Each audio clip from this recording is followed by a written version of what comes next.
28 Days Later movies ranked.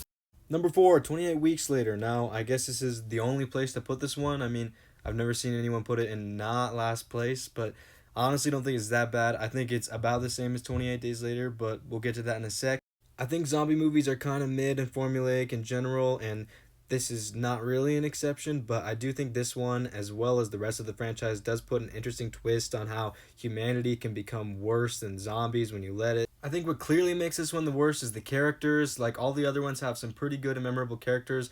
This one's got like Jeremy Renner or something. I don't really care. None of them are super memorable. You'll also always hear people point out the continuity issues here, like how London shouldn't be infected.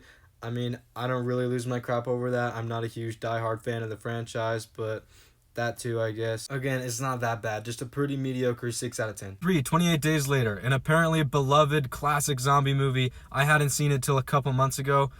I don't know. I didn't really love it, which maybe I'm just wrong, but I just can't with the style of the movie. I don't know. Credit where credit is due. It does put an interesting twist on the zombie genre, which is my main complaint with most zombie movies. And this was one of the first movies to really do something cool, at least that I've seen, with a little more substance and some richer ideas. More memorable characters than 28 Weeks Later. That's the main reason I put it above it, plus the fact that it's just more monumental to the zombie genre and movies in general since it did it first. Can't with the way the movie is filmed, like with an old camera. I get it's a stylistic choice apparently.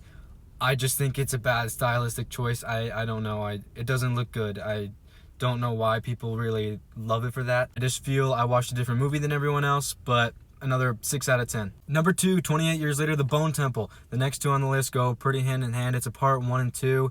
I thought this was the weaker of the two, but it's still pretty good, and I kind of judge them together. I know a lot of people think that this is the stronger of the trilogy so far, and I can see why. I do feel like it gets the message of the trilogy across more. I start to understand the themes more in this movie, what they're really going for. I felt a little underwhelmed by the end. I feel like we made a little less progress. We escaped the Jimmy cult. We learned that the zombies can indeed be cured.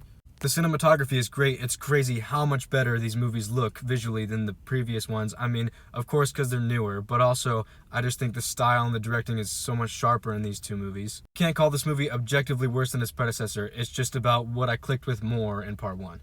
An actually good zombie movie, 7 out of 10. 28 Years Later. I just clicked with this one. I don't know, maybe it's the really low expectations I had after the first two, which I didn't love, but I was so surprised how engrossed and interested I just was in this movie and in this world, in this post-apocalyptic set. What mainly puts it over the last one for me is I feel like it gives us stronger character moments with the Dr. Kelson and Spike, the kid.